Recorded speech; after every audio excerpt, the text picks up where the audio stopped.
वाघनखांबाबत काही संभ्रम असल्यास दूर व्हावा असं अमोल मिटकरी म्हणतात। आमदार अमोल मिटकरी यांची ही प्रतिक्रिया।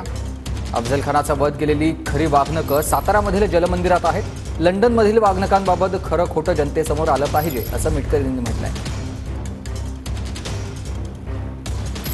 वाघनखं जी आहेत ती भारतात घेऊन येणार आहेत, परंतु ती वाघनखं खोटी वाघनखं आहेत असं त्या संग्रहालयाचं म्हणणं आहे।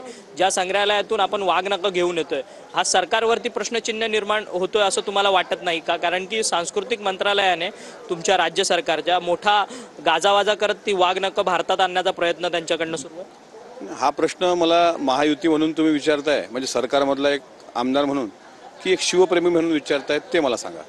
तुम्हाला दोन्ही गोष्टी विचारतो, तुम्ही शिवप्रेमी सुद्धा आणि महायुतीचे तुम्ही घटक पक्ष म्हणून एक जबाबदार आमदार म्हणून।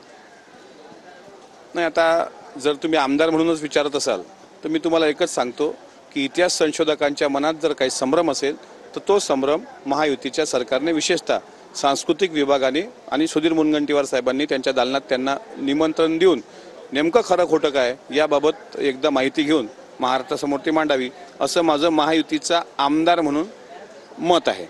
शिवप्रेमी म्हणून जर तुम्ही विचारत असाल तर माझ्या माहितीप्रमाणे 10 ऑक्टोबर 1659ला प्रतापगडाच्या पायथ्याशी जो छत्रपती शिवरायांनी अफजल खानाचा कोथळा काढला त्याच्याकरता जी वाघनखं वापरल्या गेली ती वाघनखं साताऱ्याच्या जलमंदिरामध्ये आहेत।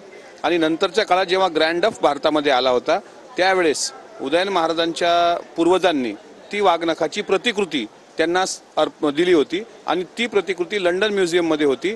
लंडन म्युझियममधून येत असलेली वाघनखं ही खरी आहेत की खोटी आहेत या संदर्भात इतिहास संशोधक इंद्रजित सावंत यांनी पत्रव्यवहार केला आणि त्या पत्रव्यवहाराच्या उत्तरामध्ये ही वाघनखं खरी नाहीत असं लंडन म्युझियमनी सांगितलं असेल तर मग नेमकं खरं खोटं काय हे महाराष्ट्राच्या जनतेसमोर आलं पाहिजे असं शिवप्रेमी म्हणून माझी भूमिका आहे। व्हिडिओ जर्नलिस्ट गणेश मोरेसह अक्षय मंगणी, TV9 मराठी, मुंबई।